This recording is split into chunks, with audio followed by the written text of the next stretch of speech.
Did you know that during the spring, as temperature rise, trees come out of their winter hibernation? I found that fascinating because we know that bears and some animals go into hibernation. We know that in TCM, it is a time to self reflect, to stay inside more, to not do too many activities. But I just found out recently that trees do this too. And there's a fascinating natural phenomenon called sap flow that occurs.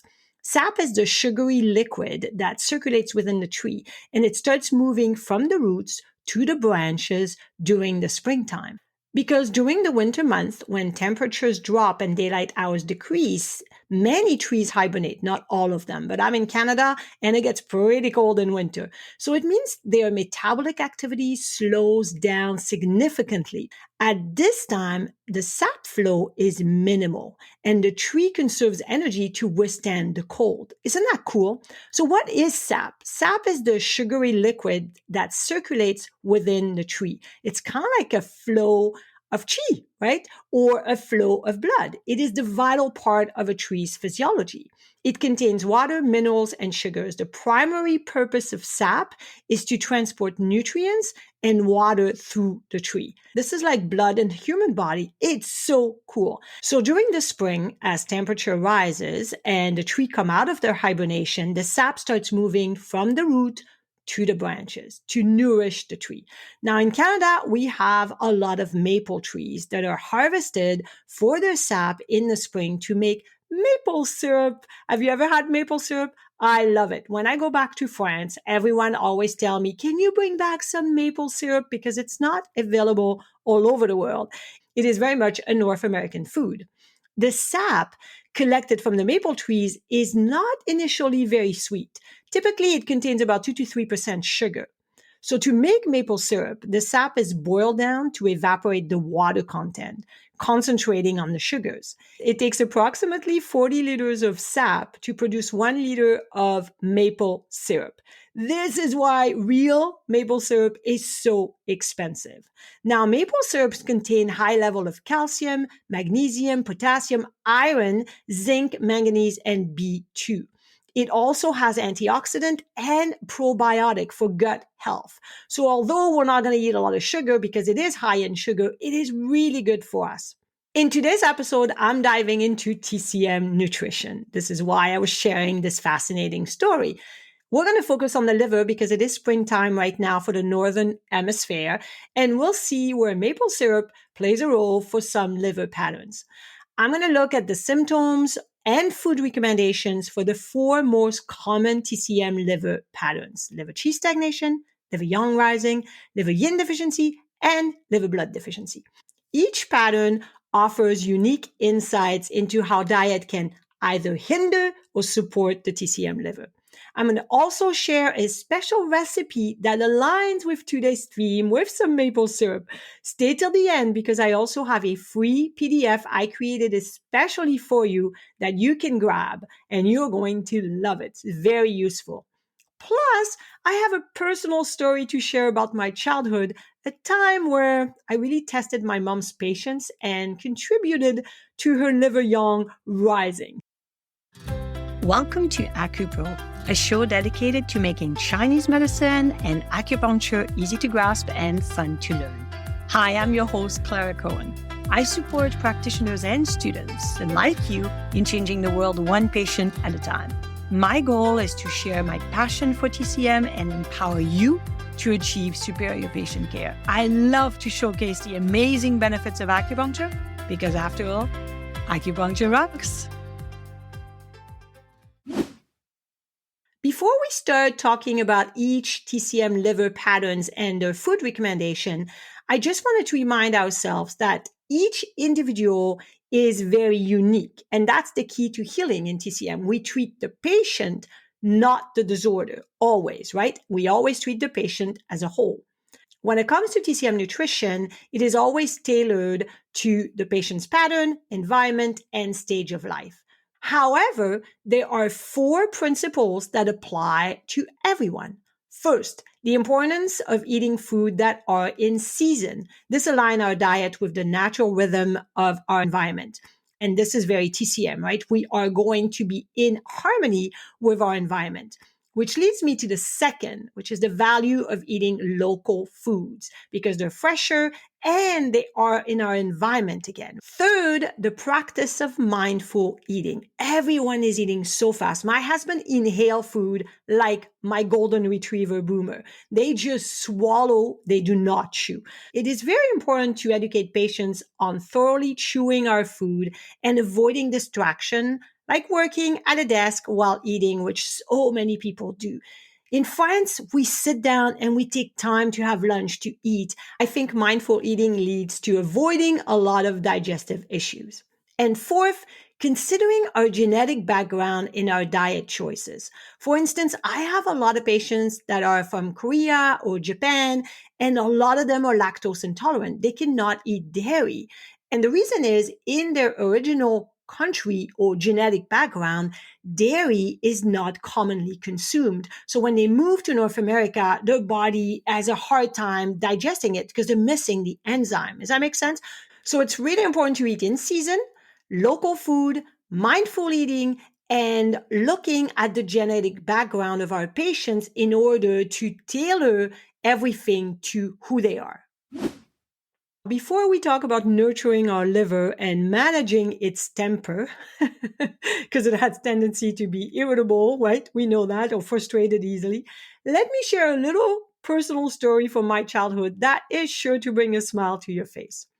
Growing up in France, we lived in a small one-bedroom rental apartment, and my mom was a single mother of three. She worked 12-hour days on minimum wage. Can you imagine the stress, right? My mom was not to be argued with. She was strong-headed, and nobody messed with her. She had to be strong in order to survive and provide for her family. However, her liver young rose very often. She also smoked 2 packs a day, like French women do, and drank wine, coffee on a daily basis. Plus, she ate a lot of rich French foods. Now, picture this. I was a unique and adventurous 10-year-old. And one day I was bored and I had a plan. I looked at the kitchen. Keep in mind, I always have the best intention with my plans. But that day I decided our kitchen needed a makeover. And because it was the 80s, what better color than repainting it bright turquoise? Yep, I love that color. I had never painted before. I didn't know anything about priming or different coats. I was 10 years old. I went to the store, bought a bucket of turquoise paint and a brush, and I went all out. My mom was at work for 12 hours, and I painted not just the walls of the kitchen, but I thought the fridge was too bland because it was white. The windows were not fun to look at, and the door. So I painted all the wall, the fridge, the window, and even the door. Because I was too short, even standing on the chair, I couldn't reach the ceiling. So I painted the walls, but I never made it to the top. So it stopped at about 2 feet or 60 centimeters from the top. Can you just imagine my mom's reaction when she came home to my art project or my great intention to remake the kitchen? Her liver didn't just rise, it skyrocketed. There I was, a proud artist, standing in my turquoise kitchen, facing the storm of my mom's fury. There she was, seriously, smoke came out of her ears. She was so mad. The kitchen stayed turquoise for over 30 years. Can you imagine that? See, I had good intention. Oh my gosh. A neighbor came and finished painting all the way to the ceiling. The landlord was not very happy, but yeah, this is what I did. So I share the story not only to bring a smile to your face, but to relate the impact stress and nutrition has on our TCM liver. Because my mom obviously had a lot of stress to deal with, and she did not support her liver with nutrition. So when things happen, she really blew up like a volcano. So let's start looking at the most common TCM patterns and symptoms with food recommendation. Of course, I am going to start with the most common one, which is liver chi stagnation. Who does not experience it ever? Most of our patients have some kind of liver qi stagnation, and with acupuncture like liver 3 and gallbladder 34, it's very easy to calm the person down. Now, symptoms wise, with women, we have a lot of PMS with liver qi stagnation, like breast tenderness and constipation, bloating, moody or mood swings. In general, with liver qi stagnation, the person will have shoulder tension, maybe neck tension, temporal headaches. Every time they are stressed, they get more bloated, specifically at the end of the day. You know, they start with the stomach flat, and as the day goes, it gets more bloated. And by the end of the day, we can't close our pants. The pulse is wiry, and usually the tongue doesn't change. It's pink. Now, with emotion that relates to liver qi stagnation, it's usually impatience, frustration, irritability, mood swings, and sometimes depression as well. When there is depression, there's always an underlying liver qi stagnation because we feel stuck. There's other pattern, but there's always a liver qi stagnation with depression. Let's look at the great food to support liver qi stagnation. All fruits and veggies are great, especially watercress, rosemary, lemon, basil, fennel, beans, apple cider vinegar. And there's much more, but I wanted to give you a few. Now, one of the things that is important too is to eat less or less bigger meals. So smaller meal is better, and avoiding saturated fat, processed food, and alcohol. That is key for liver qi stagnation. Now, when designing a meal plan for patients with TCM liver qi stagnation, it's essential to focus on food that help to soothe the liver, improve digestion, and promote the free flow of qi. Because when there is liver qi stagnation, it over control on spleen and stomach, and there's always digestive system issues that are going to occur. Now, let me give you some ideas for liver qi stagnation that you can pass on to your patients. Warm water with a squeezed lemon juice every morning is fantastic. Taking a tablespoon of apple cider vinegar with every meal is also very good for liver qi. Ideas could be like a 3 beans and vegetable soup with celery and onions. A side watercress salad with basil vinaigrette would be perfect, or a chickpea salad with mixed green, diced celery, and a lemon tahini dressing. Look at all the ideas I'm giving you. Now, you can obviously create recipes for your patients, and I'm going to have one I'm going to share with you later on in this show. Did you know I created 3 books to support your TCM journey? Often I'm asked, Clara, what's the difference between all 3? Well, they all have fun, colorful visual to make them much more easy to grasp and understand each concept. They're definitely not your TCM typical boring dry books. They are available in hard copy and they ship all over the world. But if you'd rather the digital version, they all come with video links to complement them and can be downloaded on any device. My first book, Acupoint Made Easy, this is the orange one, covers all acupuncture points function, location, depth and angle of insertion, including special points categories, extra point cupping moxa, and all my clinical pearls. My second book, Chinese Medicine Made Easy, which is my green book, covers all TCM foundation, diagnosis, yes, including tongue and pulse, with lots of colorful visual to help you grasp specifically observation, right?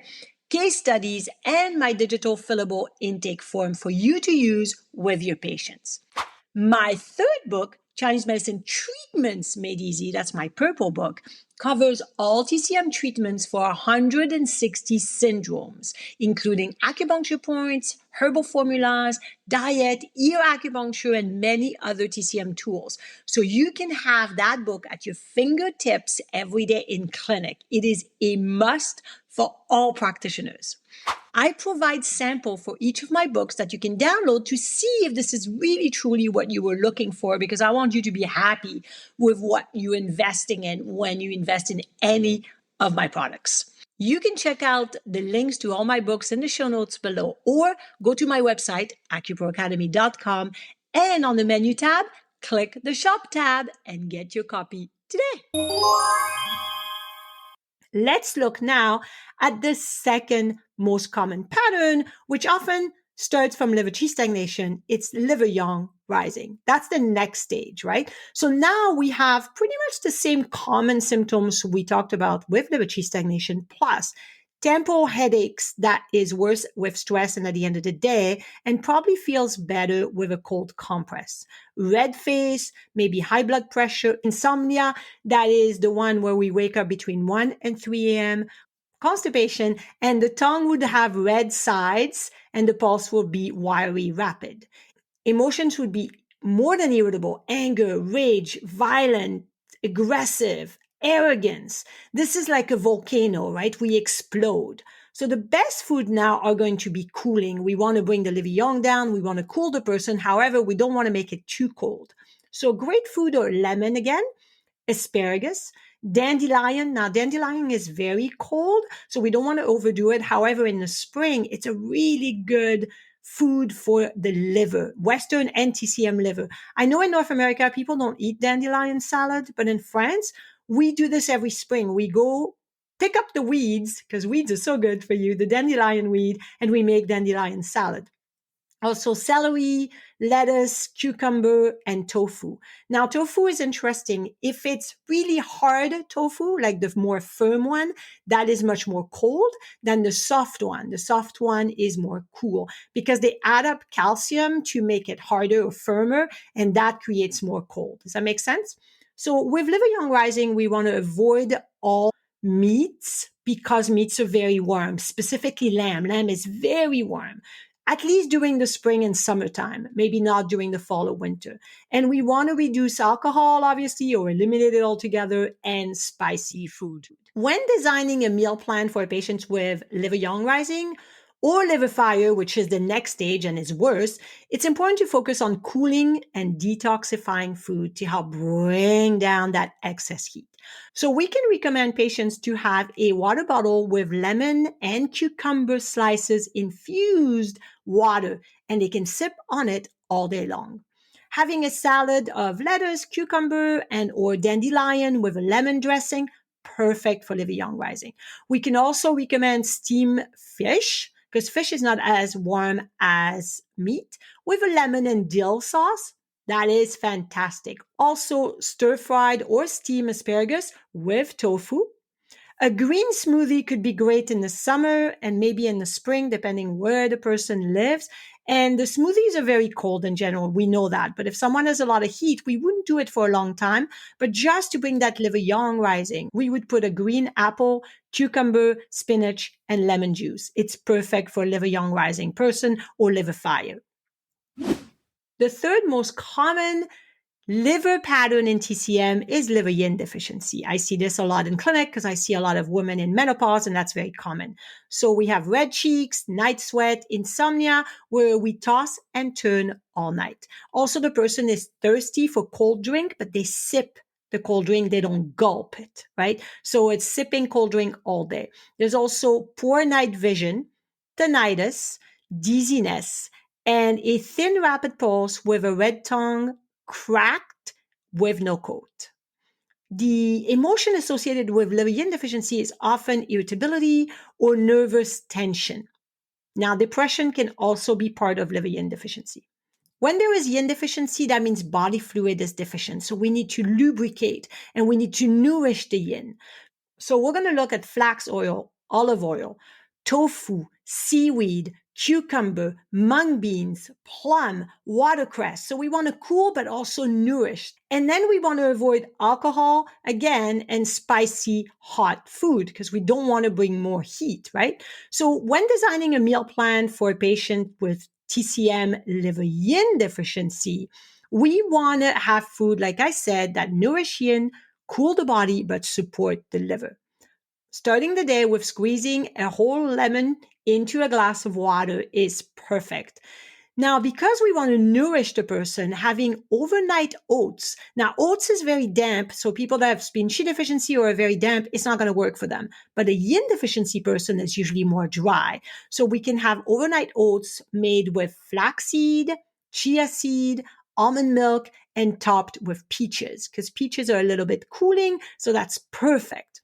We can also recommend seaweed salads with tofu, mixed green, and sesame dressing.